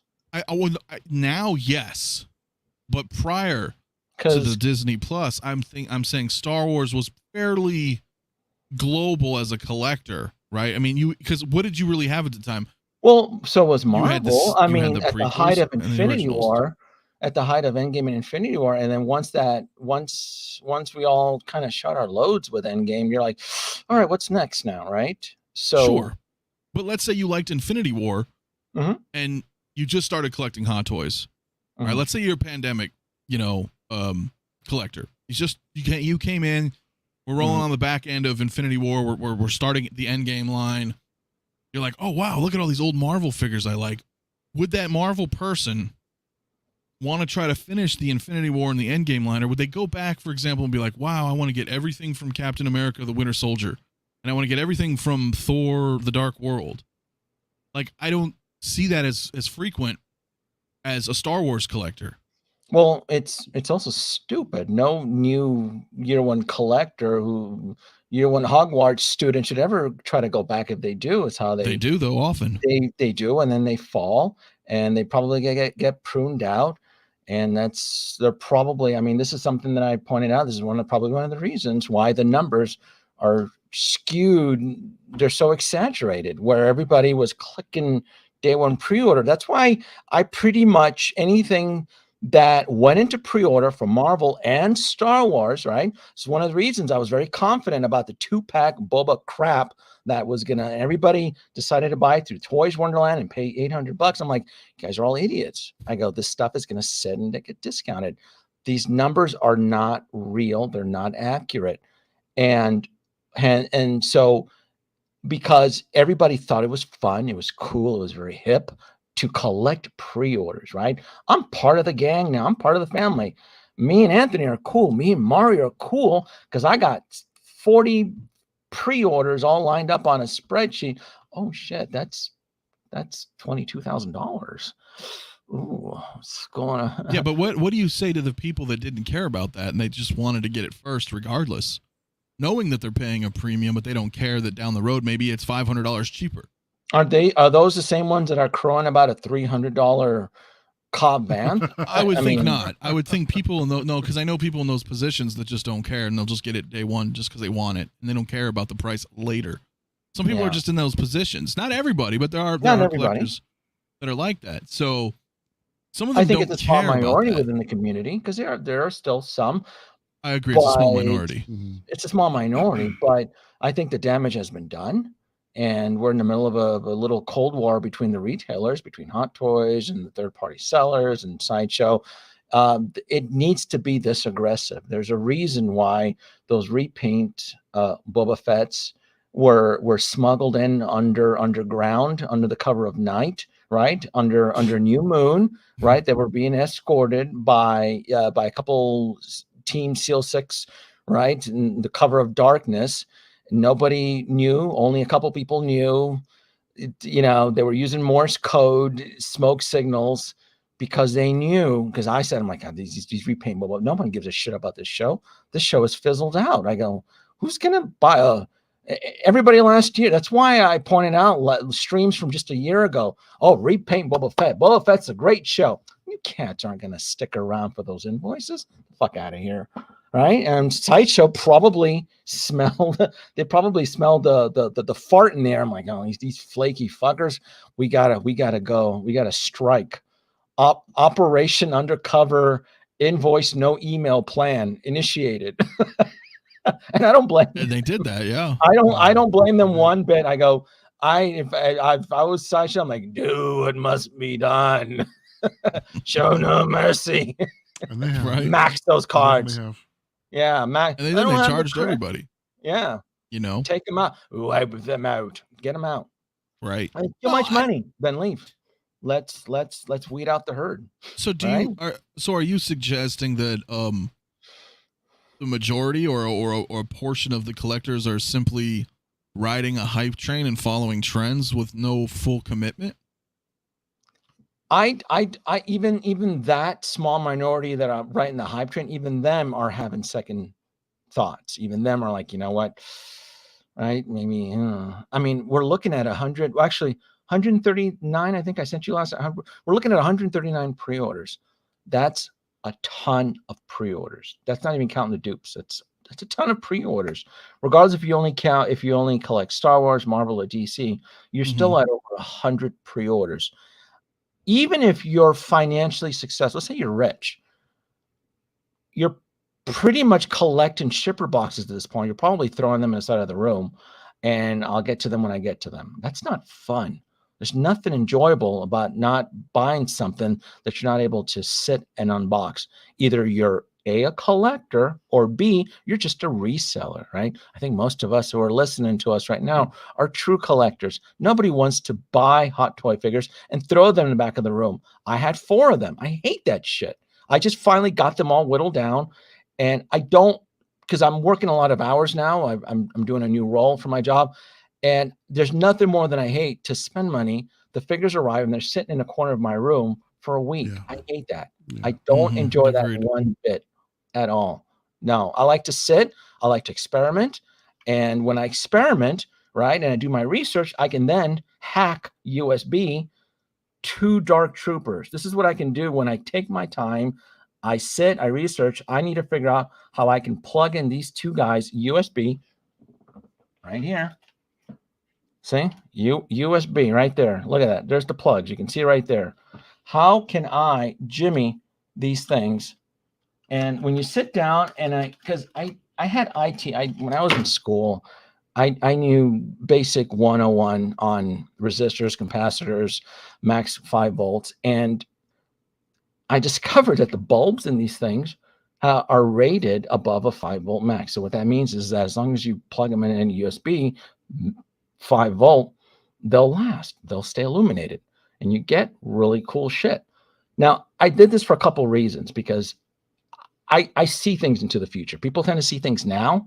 I like to see things a year out, and I'm anticipating the wave. The age of Ultron, the age of USB. It's coming, because I went through the Marvel, I went through Star Wars, I went through a lot of this stuff is going to start including USB technology. I got to start prepping for that. That way I'm not caught with my pants down. How can I start adding plugs? How can I incorporate that into my designs? Some of this stuff actually looks phenomenal if you supply some power, right? So that's stuff that I like to do. That's what is making my collection enjoyable, right? Is sitting here and doing research, and then trying to right here, if you can see it, is preventing myself from getting burned using a soldering gun. And yes, I have burnt marks on my fingers, but it's part of the game. I want to take my collection to the next level. Convey. I don't know. I thought about that. Maybe I will, because I have a problem with the Dark Trooper. Mario, there's a problem. I think I told Mario this already. I want to buy more. Yeah, you mentioned that. I'm going to say there. Which Yeah. is Dark surprising. Trooper for me is a contender for figure of the year for Star Wars. Yeah. Really, do you have yours yet, Mario? No, not yet. I'm still waiting for the guy that I get stuff from to get him in. Okay. Well, he's, as you know, I gave one away, on the channel last 2 weeks A Dark ago. Trooper? I gave away a Dark Trooper. Oh, worth brand every new, sealed. Yeah. Worth every cent. Yeah. And it bothered me so much because I wanted to give away the Dark Trooper. But when I had it in hand, I was like, yeah, of course I need it for my Mando collection. But part of me didn't want to give it away. I'm like you. I'm like, okay, I need a couple of these guys. Like, they're that cool. They're just that cool. They, like you said earlier, and I said this a year ago. We can go back to the way back machine. I was like, these things are gonna have die-cast ratchets and joints and this and this. I knew it, and it's just gonna be shitty. And I'm like, no, it's gonna be really cool. And sure as shit, it's really cool. Like, they're really cool figures if you're a fan. And lighting them up like that, yeah, dude. You have 6 of those, 7 of them, all in formation. Maybe you have a Moff Gideon there. I don't know.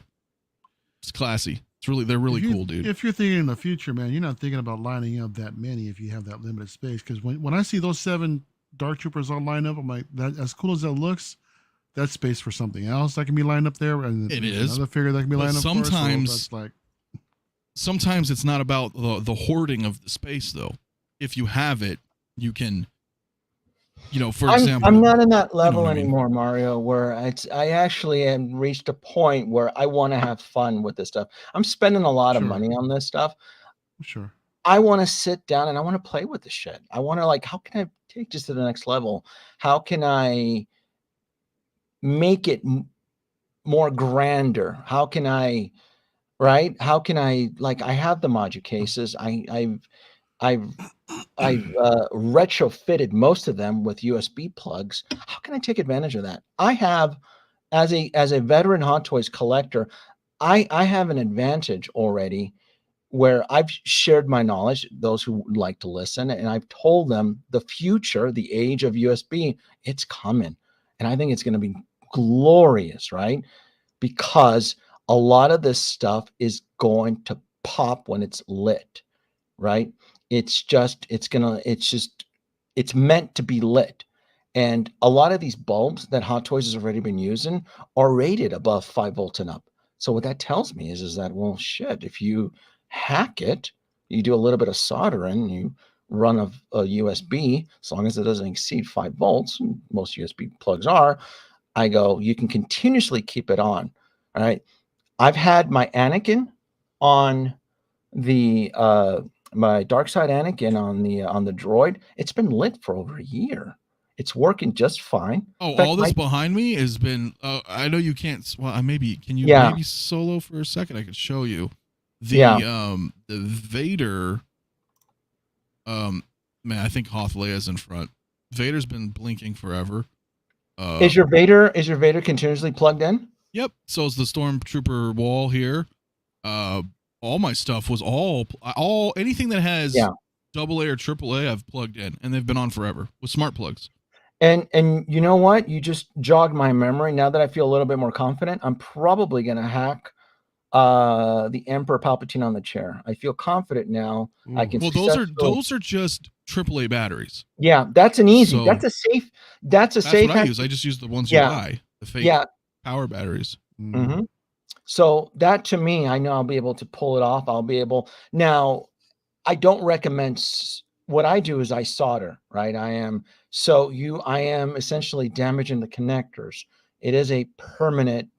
I mean, you can probably cut the cables and go back to battery mode, but if you're not careful, you may scorch the surface around the terminals.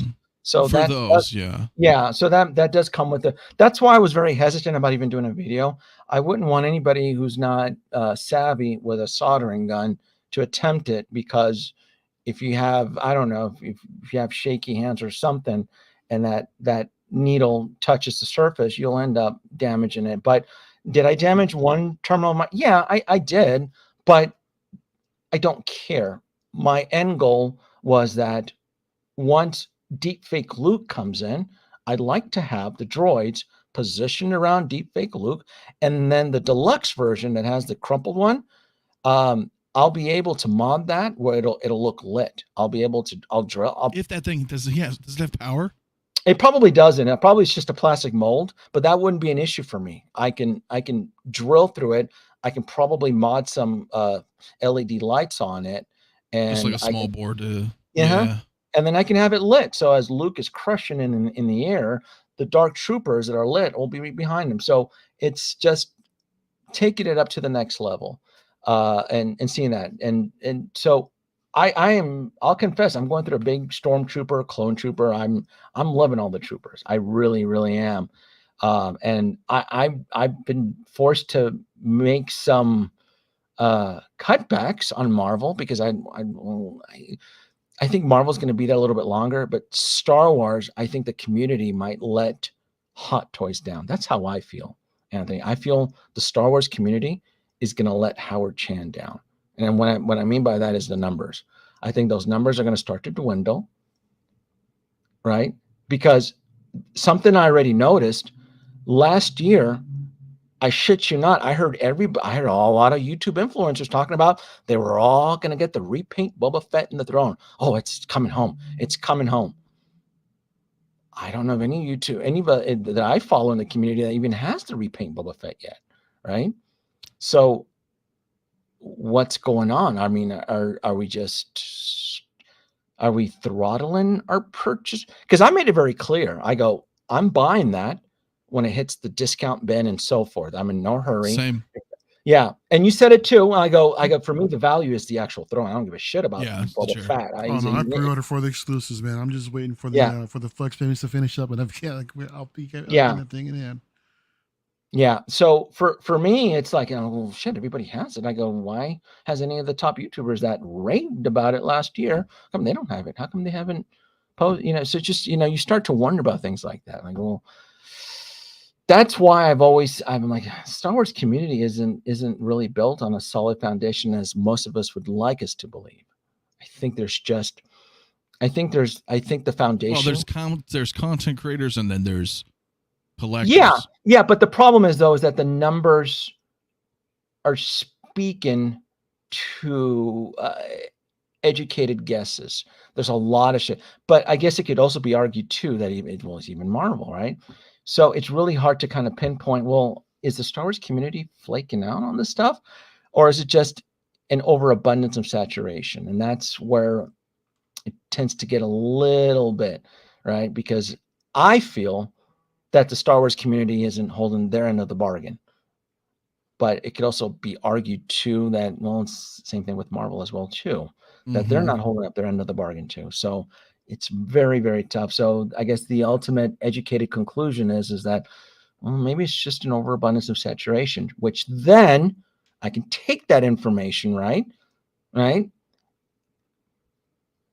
Put it in, mix it in with some eggs, put it in the oven, set the timer to inarts. Right? Put the timer in the inarts and like, oh, inarts is the future. Inarts is the hot dog killer. Hold on, I'm baking a cake over here. Wait till this sucker comes out. Let's see how good inarts is going to be. Well, it very well might be. Yeah. So I try. I mean, if I'm gonna wear the tin hat, all right, I'm gonna try to use somewhat of educated guesses. I'm gonna try to well, these flaky cats aren't even holding up for Marvel and Star Wars. You expect me to believe that they're going to hold up for a $500 Gandalf? They're going to hold up for a Joker? For Robert Pattinson? Well, I can see the tap out excuses for Robert Pattinson. Oh, I'm going to go with the Hot Toys because it's cheaper. I can see that already. Some maybe, but I see the allure that a new company on the horizon, is seducing people with, right? Because it's something fresh. You're like, well, okay, I'm going to do it. Now, what happens 5 years from now, right? And InArt's still around, right? And they've built up a pretty substantial collection of figures under their belt. Then I think we'll know more, because then they won't be new anymore, right? They'll be like another kid on the block that's been there forever. So I think that's part of the allure right now is they're new. So a lot of people are going to probably commit. I mean, sure, there's going to be some tap outs. Sure. But once we get the stuff in hand, I think that's going to give us a general idea, sort of, as like a benchmark of what's to come moving forward, right? And if some people aren't satisfied with that, then they're going to just go back to Hot Toys. That's pretty simple. I have to wait and see. What was that, Mario? No, I said we'll have to wait and see how it goes. Well, we'll have to wait and see. That's really ultimately it, is wait and see, and then see who's right and who called it, and who's gonna stick around. Interesting. Yeah. Are you going to Little Vegas Shindig, Mario? Did you decide? That's coming up next week, isn't it? Or is it it's 2 weeks. I think in 2 more weeks. 2 more weeks, October 15. Yeah, I don't think that I can, because all right. I forgot about something else that came up. Shoo. Okay, cool. Yeah. I made the promise that if you were... He did. He's like, if Mario goes, I'll go. Oh, that's right. Yeah. Well, that being said, I mean, we'll see what happens last minute. To keep you on your toes, my guy. He ain't going. Riley, is Riley is right? Are you going, Riley? Are you going to be there? You and your sidekick, KG. You kid. I mean, if you two go, I mean, I guess I'll need to go to chaperone, right? I want you kids roaming around Vegas unsupervised. Can you imagine? Can you? Man. I don't want that on my conscience. I can see the community. Denobi didn't even and they went missing in Fremont, and Denobi too didn't even show up. It's like I didn't. They don't have to do a public statement. It's like I was not aware that they were attending, and it's true. Oh my God, all about that throne. The throne, yeah. Bob Dylan sent me a photo. The throne. Look, it's all about the throne, right?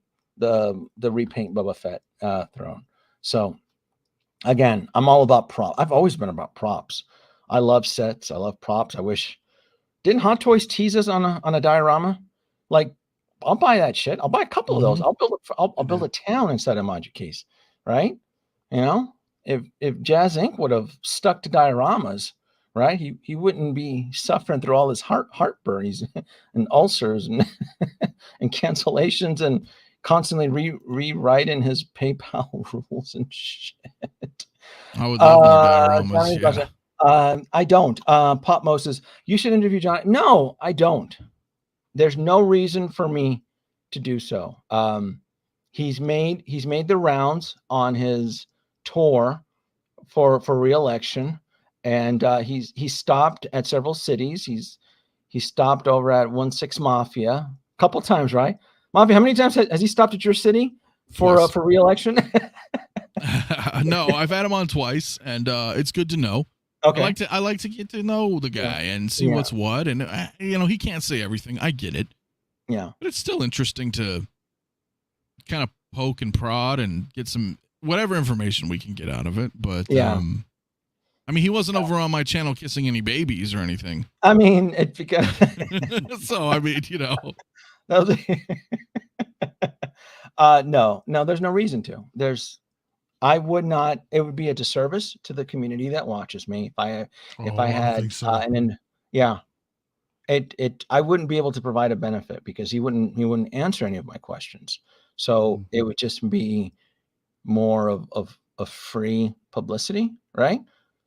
You know, you could ask him questions like, is Inards going to make a DeLorean? Well, we'll see about that, won't we? We'll see. You know, it's in the works. We spoke to and we looked at the paperwork, and then we do this, and then, and okay, we'll see. And you're like, what the fuck did he say? Like, what? In portrait mode, I don't know. I don't know. I sense a plot to overtake the 1/6 scale community. There's a cloud. There's a cloud, and I feel like I'll be the only, am I the only one hearing this stuff? Where he said on Anthony's stream, early adopters know the risk when they buy, and you're like, what? Is this cat saying that? What? Is anybody listening to this? Early adopters know the risk when they buy the first batch? What the fuck? What does Captain Kirk say? Risk is part of the game, but not at a sticker price of $1,000. Look, hey, I've done my part. Chair, man.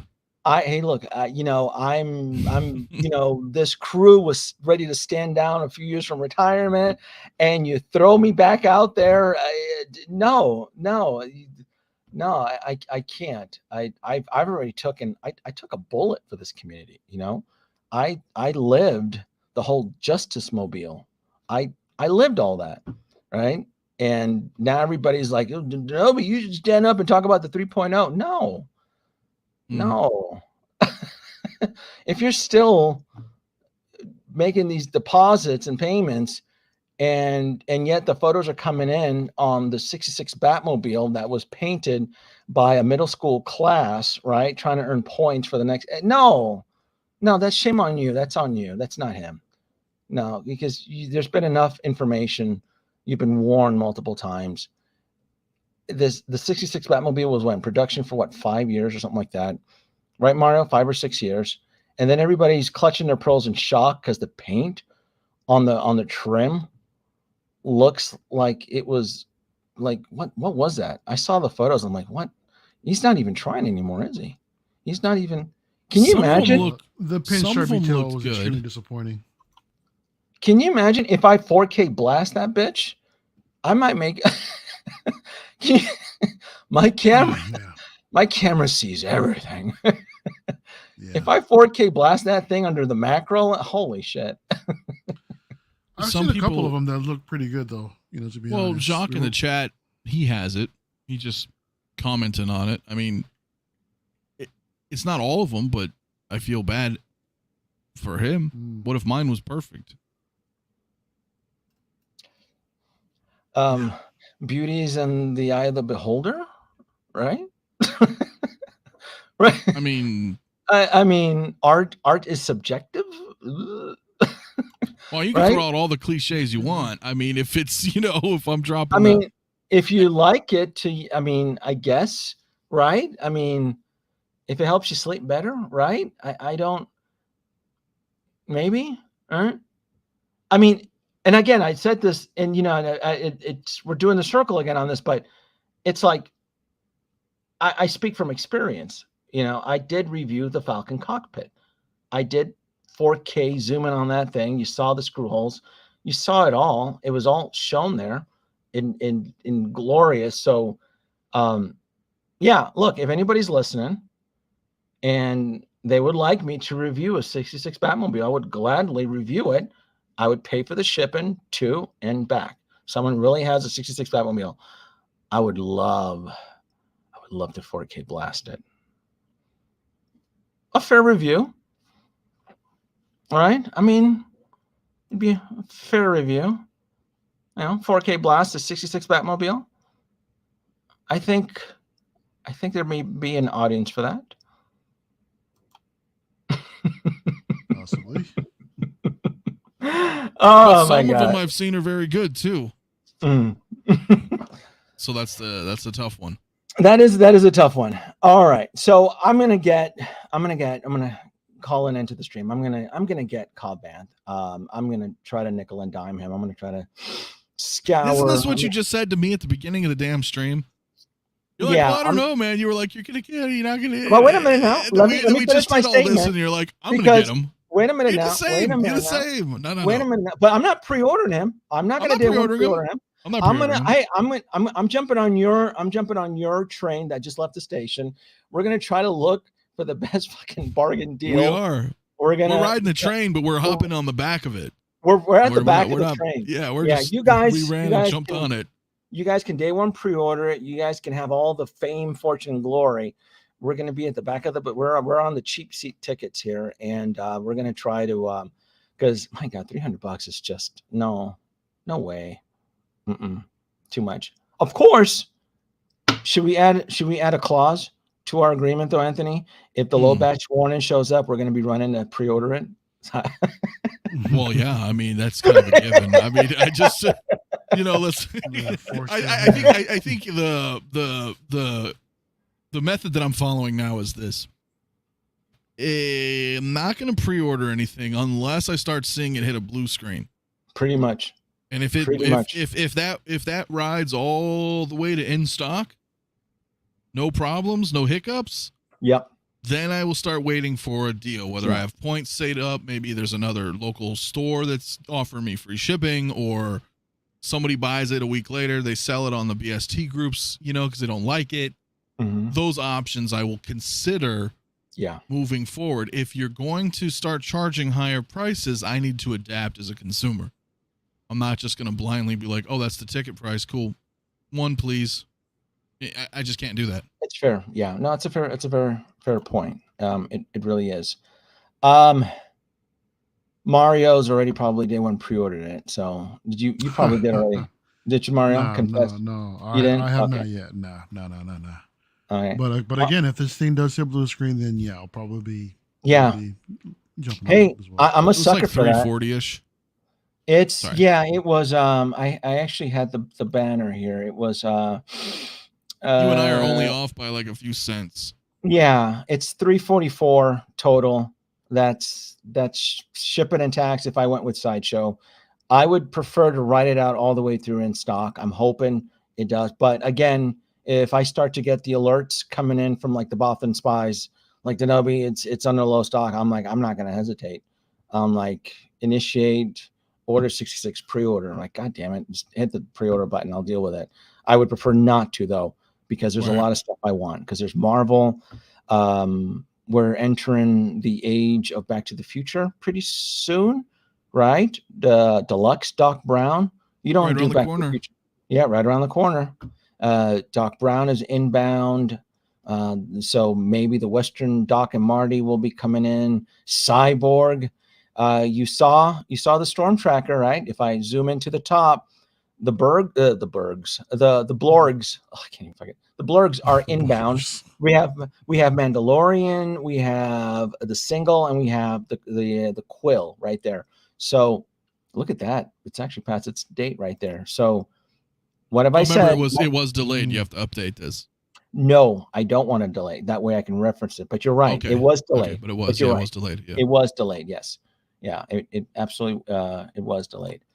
So that's inbound. I mean, there's a lot of stuff coming in here. I was going to. I don't know if anybody cares before. The Neon Tech. No, I'll leave it for. I don't. The Neon Techs were never. No, they were never. People were asking about it. The thing with the Neon Techs, folks, is that I already have it, so I didn't care. It didn't bug me. And then the whole Spider-Man situation, I'm not losing any sleep over it. If it ends up on Sideshow, the Avengers Campus Spider-Man, I'll pick them up 100%. But I'm absolutely not going to chase them overseas for double or 500. No, I don't have time for that. It's a bad way to curate one's collection. It just, unfortunately, just is. And especially when there's just so much Iron Man. I mean, there's the open suit armor. There's the Silver Centurion diecast. There's a lot of, like, I still collect Iron Man. So still very important. Tron Gantry doesn't do anything for you? No. Well, that's a Mark suit 4. I already have it. And the Gantry is a freaking nightmare. It takes up way too much space. It is. I still have the original one, the 4, and it's the exact same one, just repainted with neon tech. And it's a pain in the ass. It's a volume hog. The parts, it could have been fixed by this one, but a couple of the joints, they ratchet. It doesn't click. The suit never fit in properly. I used it for a few years, and I chucked it into storage. So to me, the Gantry is a gimmick that kind of like the Bat Tumbler. Like, I owned the Bat Tumbler. The Bat Tumbler was not a fun vehicle to own. And if you're not experienced or educated in having it in the past, you're not going to know that it is a pain in the ass to own, display, to store. Like, the whole just the box alone, right? Most of us like to hoard boxes. That Bat Tumbler comes in a giant ass box. And if you're already running out of space, it wouldn't make sense to store the Bat Tumbler box in a remote storage, because it's just one of those pieces that doesn't really chase in price. Like, it got up to maybe double at one point, but it always stayed a few $100 above it, even in the last few years. So it's a pain in the ass piece if you're not able to curate it, right? Like, it would suck if you got it, Mario, and you had to pay for storage on that box, because it just, to me, it wouldn't be worth it. You'd be losing money on it. It would never really. I do kind of plan on picking it up, because I do have plans for a display that does involve that Batmobile. Do you have it already? So we'll see. No, I do not. Okay. Not yet. Okay. This is your first time having a vehicle of that size, though, right? It will be, yeah. Mm-hmm. Okay, so it'll be a unique experience too. So then you'll understand the gravity, you'll understand the scope, and it'll prep you up. I've got a 3rd scale Batman statue behind me. I got a 1/4 scale statue. So when you talk about large boxes, I completely understand. Oh, okay. So you're familiar with that. Okay. Yes, so, but even so, though, displaying, because it's takes up space horizontal more than a statue, that would still be somewhat of a challenge, though. But at least you know the situation, because a lot of collectors, a lot of collectors, I feel, don't know the scope of what it is to save a box. So, but DeLorean, Ecto-1, all of that is still down the path. All of that is still inbound. So Either way, I'm not gonna ask what you're doing, Mafia, because you're like me, you bounce all over. But I do want to say thank you very much for joining the live stream, folks. If you haven't already, make sure to follow Mafia. I don't have the link in the video description. I'll add it on once the stream ends. Follow him on there. You don't have anything, little quick few words? I mean, other than, come check out the call-in shows that I've been doing. That's really fun. Oh, that's Giving right. back, having the community call in and talk. It's really cool, man. It's really fun. Mm-hmm. Very nice. And then Mario, I know you're on a specific road, aren't you? You're trying to. Did you hit 1,000 subscribers yet? Almost there, man. I'm on the threshold of 700, so slowly but surely we're definitely getting there, man. And Kenobi, I started a new channel also, man. You might be interested in. I started a new channel called Parks and Magic, so it's gonna be more Disney focused. Gonna be vlogging a little bit, man. So I'm gonna have some fun with that. Oh, bring me on. Bring me in. Yeah, stages. talk Disney. Yeah, early stages. Yeah, stages, I'll talk Disney. But right now, though, that link is still active, though, right? I'm showcasing for your channel. Absolutely. Yeah, all right. Absolutely. Yeah, folks watching and listening. Yeah, make sure to. I'll put the link in the video description.